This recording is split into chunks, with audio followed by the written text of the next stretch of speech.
Hello, Sagittarius. Welcome to the Plaid Sheep Oracle. You begin with my Emily Dickinson deck. And I pulled one card, but two, there was one hiding underneath it. The card that I pulled, this one, for each ecstatic instant, we must in anguish pay in keen and quivering ratio to the ecstasy. And then the card that was under it is the old familiar rules the noon. Then the visible underlying is prison gets to be a friend.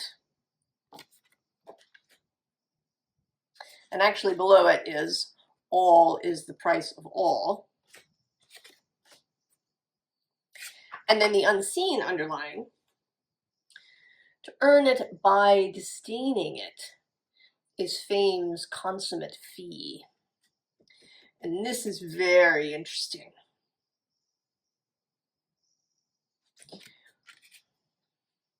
What I'm seeing, Sagittarius, is that you have somewhere in your subconscious, and I think it is subconscious, the idea that everything has to be paid for. You know, there's no such thing as a free lunch. But not only that everything has to be paid for, but that the price is steep.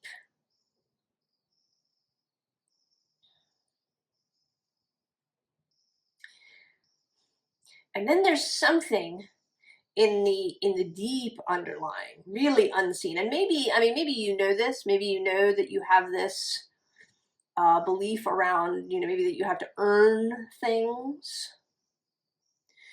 that that you can't just receive them, that you have to earn them.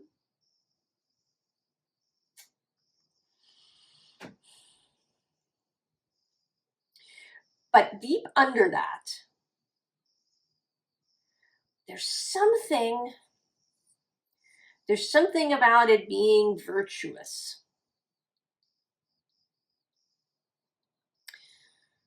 That, right, this kind of, right, the disdaining of fame, the disdaining of riches, the disdaining of particularly material wealth or material things, and also perhaps kind of emotional things like a beautiful relationship, beautiful friendships. That these things in particular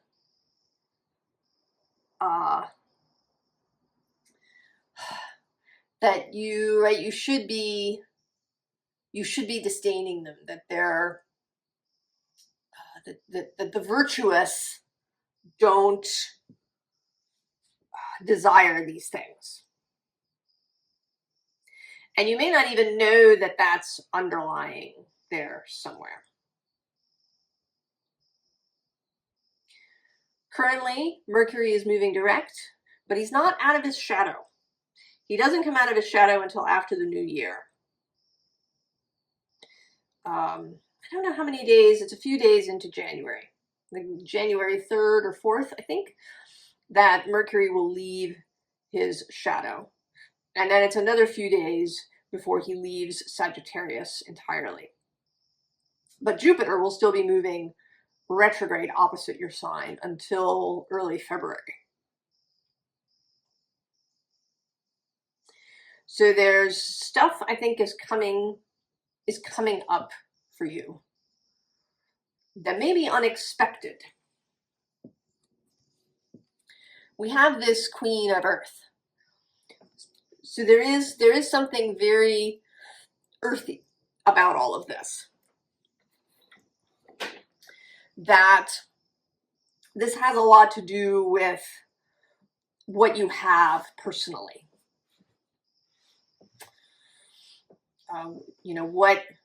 What you own.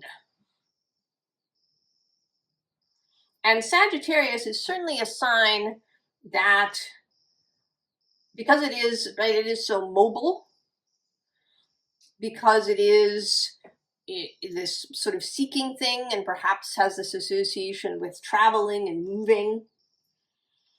Having a lot of stuff isn't really conducive. My other experience with Sagittarius is kind of around aesthetic things, actually. That the Sagittarians I know, or people with really strong Sagittarius energy, aren't that interested in kind of personal aesthetics. They wear what's comfortable. My father, for example, Sagittarius rising. Both his parents had lots of Sagittarius energy.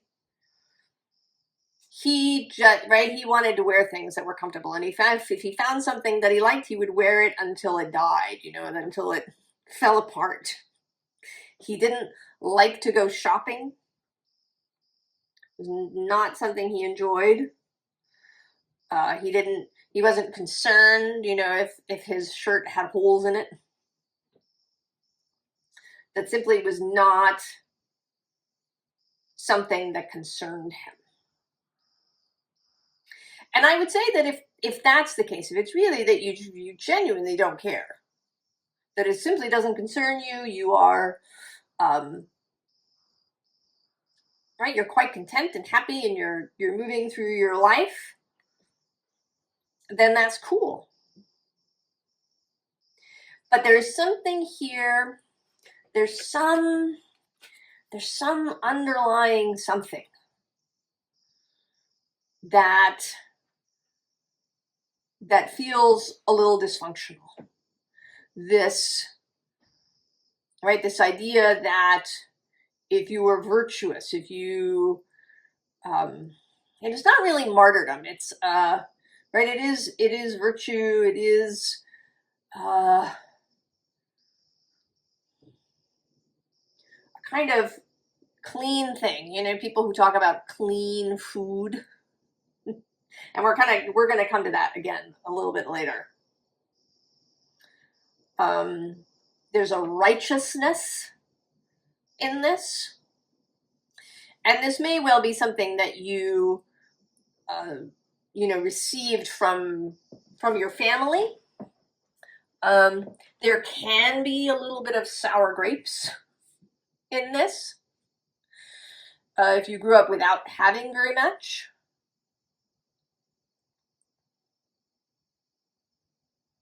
Maybe money was tight when you were a kid, or your parents simply weren't into things. I know someone else, Sagittarius rising, my aunt, and she didn't concern herself with some of that, but she had some underlying things too. In her case, she grew up during the Depression. And for her family, money really was very tight. So there were lots of things they didn't have. And her mother was, kept this book of every penny spent.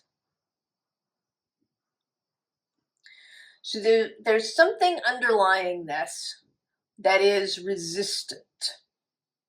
And we see it here below the Queen of Earth with this 5 of Earth, the 5 of Pentacles. And below that too, the 9 of Air. And even with this Hierophant, a kind of loftiness. And I'm actually going to go one further now that I'm seeing it. This transformation Scorpio energy. Scorpio can have that sort of feeling too. It sits in opposition to Taurus, which is the sign of, things growing and having things and pleasure and all of these Venusian things. Whereas Scorpio is more Mars, to do. But also underlying here is this 9 of Water, the 9 of Cups, wishes. And, it doesn't, this can kind of leak out. It can move, it can start with things, not wanting a lot of things, not caring, that your clothes have holes in them or whatever it is.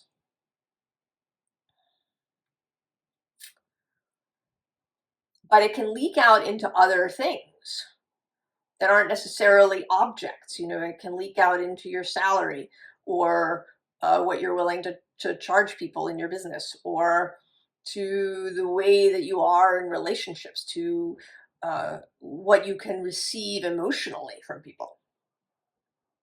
Because it's very difficult to kind of close off one avenue of receiving and not close everything off. And there are things, you may not have an interest in things. You don't want a new car or a new couch or a big screen TV or, a beautiful set of china or whatever it is. But there are things that you want for your life. And when you cut this thing off, you cut off everything. But now we have this high priestess. And today she's looking particularly like she's becoming visible, like she's moving out of the fog and into the light. And that she's looking at you, Sagittarius. She wants you to see this. She wants you to see this underlying thing that may have to do, it may have to do with personal worthiness, but it may also have to do with what you learned about money. It may have to do with the idea that you think you can't have it, and so you're just gonna, say, well, I didn't need that after all. Whatever it is, how that shows up for you, because then we have this Six of Earth. And, this card can be about balance, but it can also be about obsession with balance. That, if somebody buys you a gift, that you immediately have to make sure that you run out and buy them a gift that's, of equivalent value in some way. Or even that if somebody does you a favor that you can't stand it, that you have to do a favor back. Or that you cannot, receive something extra without having earned it or worked for it or, paid for it in keen and quivering ratio. But you're looking here, I think kind of longingly, at this Ace of Earth. A new possibility. And, maybe that this is the High Priestess energy, that you're seeing something. Perhaps you're seeing something that you really, really want. And it could be a thing, or it could be a job or something of that nature. A new project. It could even be, moving to a new country or something of that sort. But it's something that has a real world component. And because of this, needing to balance things, maybe it seems out of reach.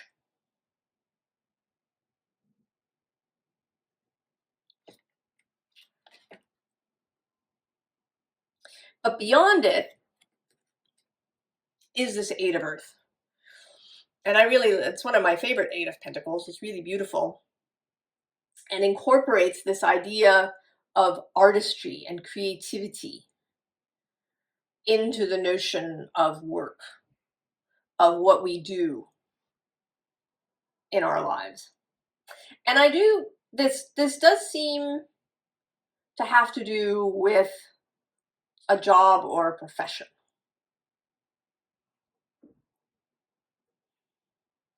And, it could be that you don't think Maybe you don't think you have the experience, or you haven't paid your dues to be able to join the ranks of whatever this profession is, perhaps. But there is a sense of longing here, a longing to have this really beautiful relationship with the work that you do.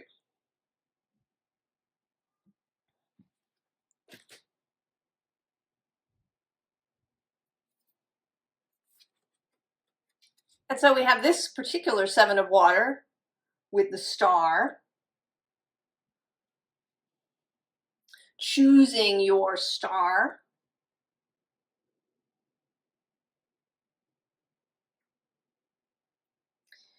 And on the underlying, we have this Two of Earth. And this too feels like doing all the things. Having to do all the things in order to receive something.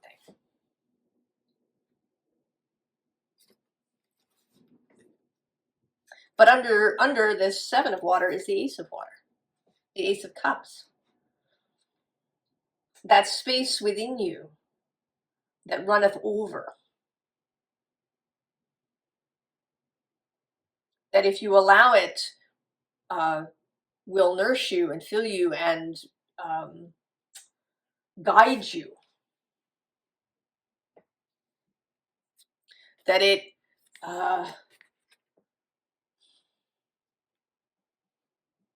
there isn't a price to be paid.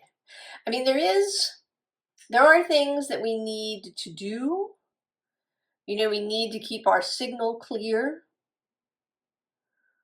We need to nourish ourselves. We need to be mindful, to pay attention to what's happening around us, to the people around us, to listen, to express. But these are all, right, they're life. They aren't a price or a toll that needs to be paid.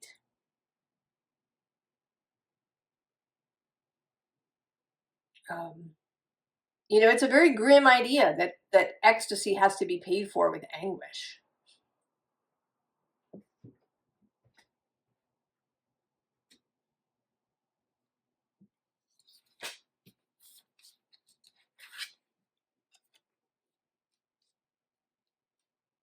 As opposed to kind of coming to ecstasy because we engage with life.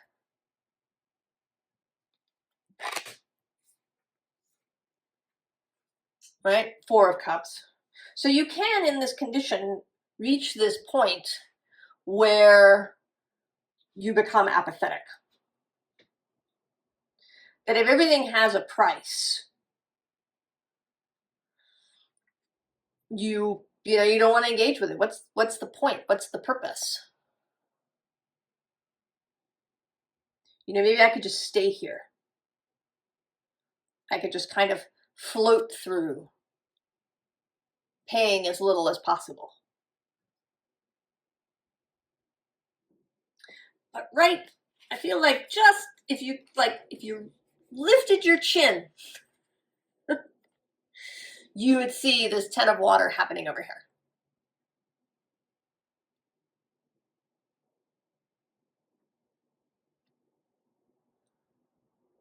That you would see that it is worth finding a way out of this bind that you're in. Because then we get the Eight of Fire, the Eight of Wands, moving at speed. This is a Sagittarius card. And then the Star, flying in to your star.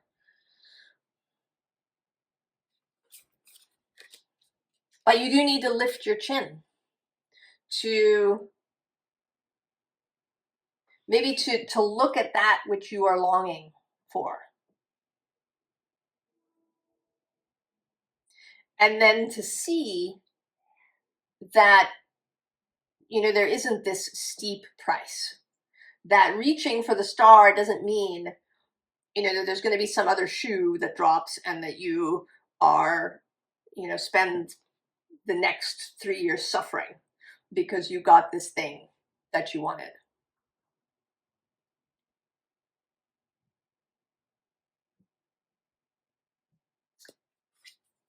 Because then we have manifesting dreams.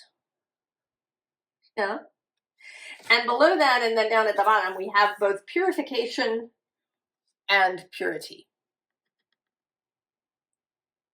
So there may be something about purity, about righteousness, about virtue.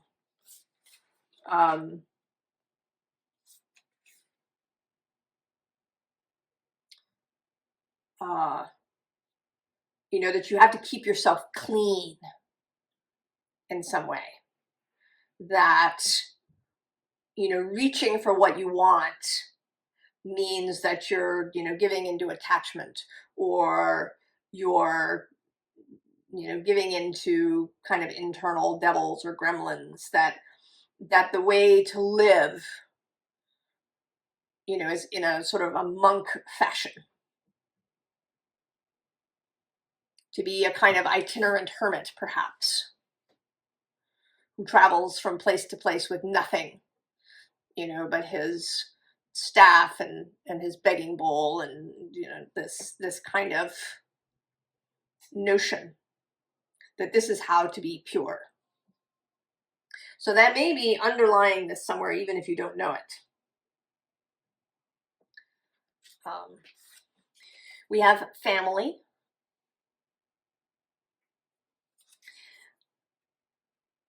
So this may indeed arise from your family, either what you learned from your family, or maybe in opposition to it. You could have grown up in a very tight, restricted environment. Maybe there wasn't a lot of money, or there wasn't a willingness to spend money. It was all about saving for the future, for the rainy day.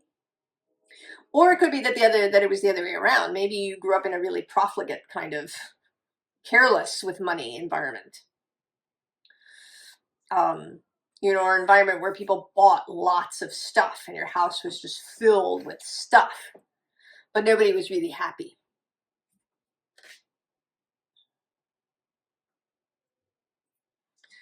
So what is it about your action now that is in response to that, as opposed to what's in response to, who you are and what's really happening?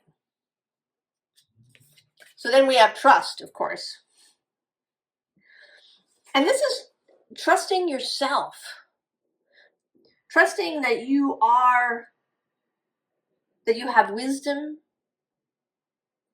that you have intelligence, that you have a beautiful heart that wouldn't lead you to, some debauched kind of life.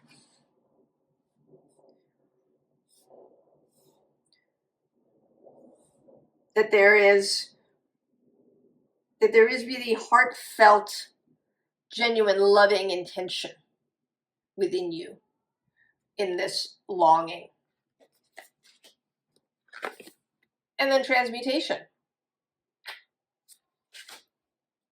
The change, the rising of the phoenix out of the fire.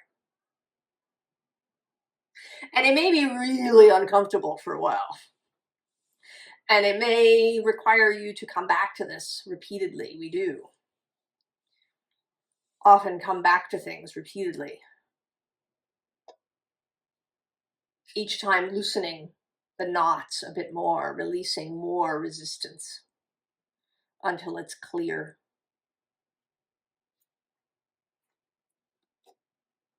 So that's the new wand. And here you are showing up not as the Knight of Wands, which is usually your card, but as the page, the princess. You're looking a little doubtfully at your wand. You're not quite sure what to do with it at this point.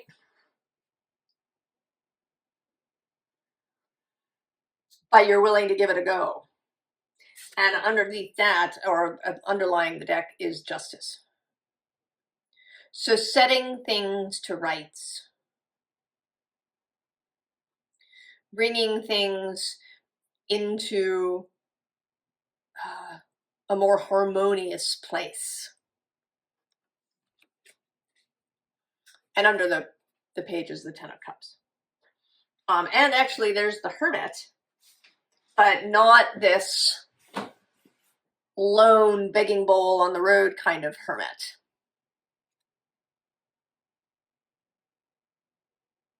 The contemplative.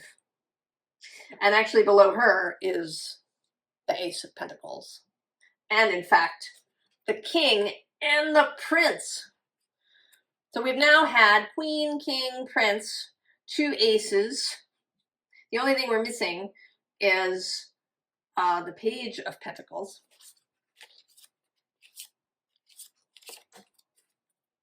But then we also have the Empress with fertility.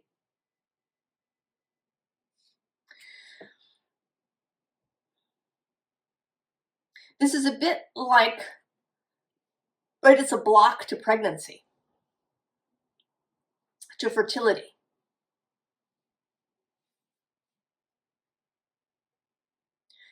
You can't just block a little bit. You're blocking everything.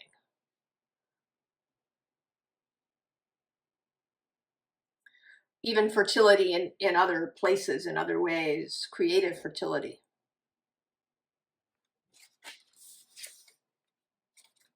Five of Cups. Walking away from all of those things that have been a disappointment. Walking away from these ideas, these kind of emotional binders, right? This prison that's gotten to be a friend.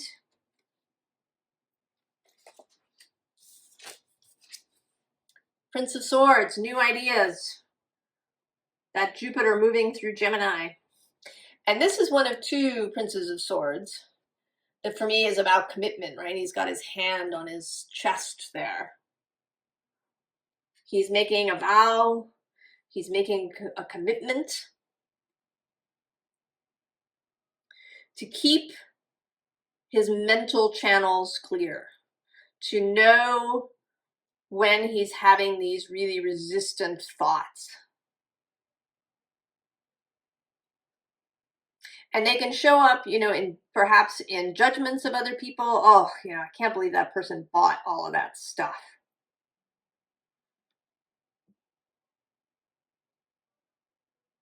Or, oh, they're going on this vacation to Bermuda, but I'm sure, it's going to rain on them. Right? Whatever it is, all of those kinds of things, thoughts that are indicators of this underlying idea you have about receiving. And then we have the Five of Pentacles again, and it came out upside down. Now, I don't normally take reversals or use them regularly. In fact, I shuffle in such a way that the cards all stay upright. So when it comes out upside down, then it's extra significant to me. And this is, right, the release of this Five of Pentacles energy that we start with here at the beginning.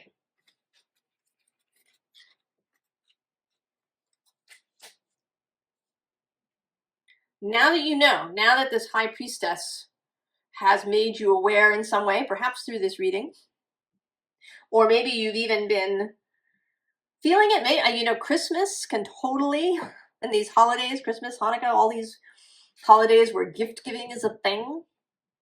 Maybe you have kind of been looking down your nose at people who have really extravagant Christmases. Right?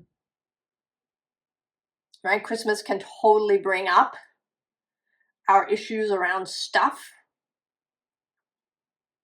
and what we're willing to receive and how we feel about receiving and giving.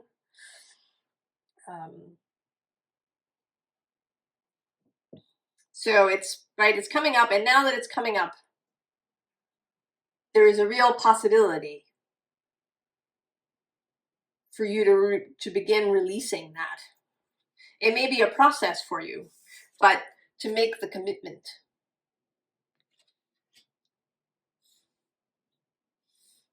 And you know, this Queen of Earth, she is the queen of self-care in a real way.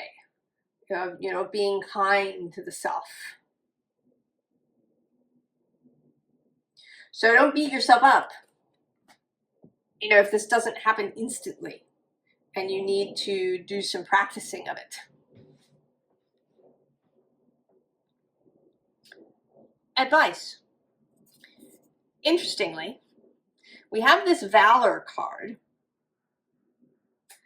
the Seven of Wands, which often shows up as, you know, this person fighting off 6 other wands. And then below that, we have Death.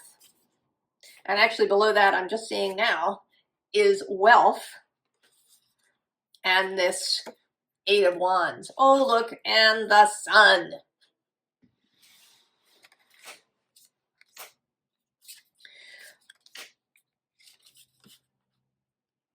And how this came out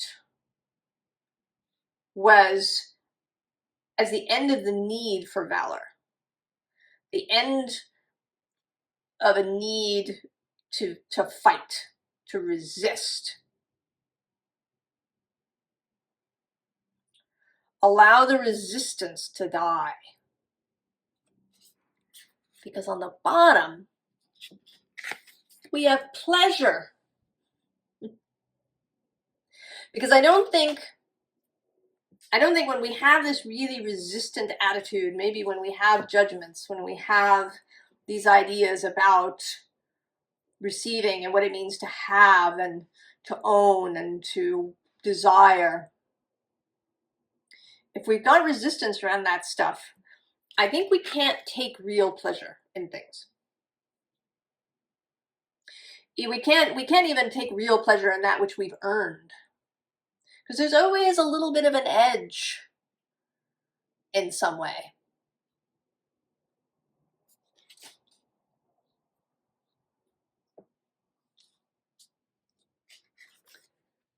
The world.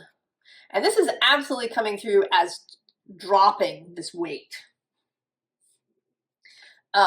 This bee is flying in front of the world, but often it seems to me that he's holding it up like Atlas, holding up the world. It may be that you've been holding up the world, that you've been efforting and efforting and efforting in your life, and that you have a sense that you have to keep doing it.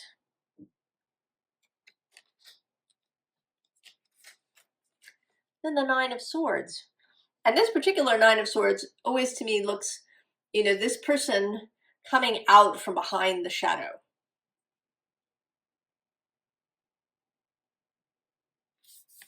So coming out from behind all of these shadowy beliefs and ideas and ways of thinking. And the resistance may come up repeatedly, but you can absolutely work through it. And it will get less and less. You'll spend less and less time in that resistance space. And then you'll be clear out here. Without all of these old beliefs that have been hanging on.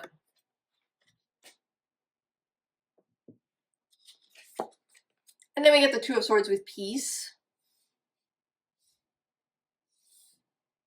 This is not an energy of fighting. You are not fighting yourself. This is not a battle. That's what we want to leave behind. And Sagittarius, it is a fire sign. It's got this night charging in energy. But you don't want to be fighting yourself. You can take on all sorts of challenges, but yourself is not a place for that. And so we get the Knight of Discs. And he's a very romantic sort of Knight of Discs, this guy.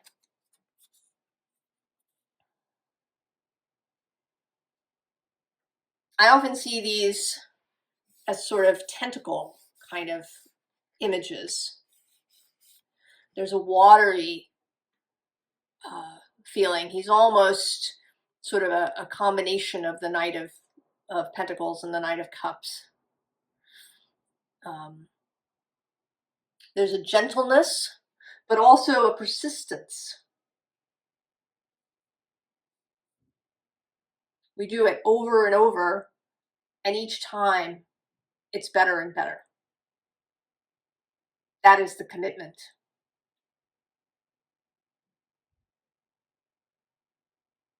But it's not meant to be onerous. It's not meant to be efforting. You want to be kind to yourself. To hold your own hand and say, it's okay. Well, we're gonna work through it. We're gonna resolve it. We're gonna come out the other side and not need to carry this anymore.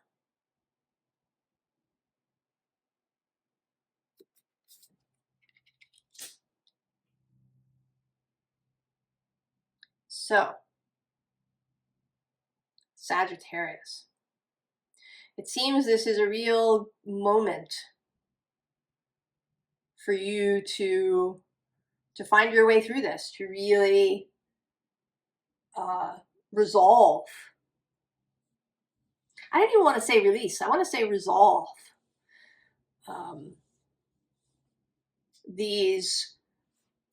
These resistances, these clinging places, this prison that you've been living in around receiving, around expansion, around having your own personal joy and joy in what you do and what you build. I think it's beautiful, Sagittarius. And I hope that you do find that peace within yourself. I wish you the very, very best. And I will see you next time. So long.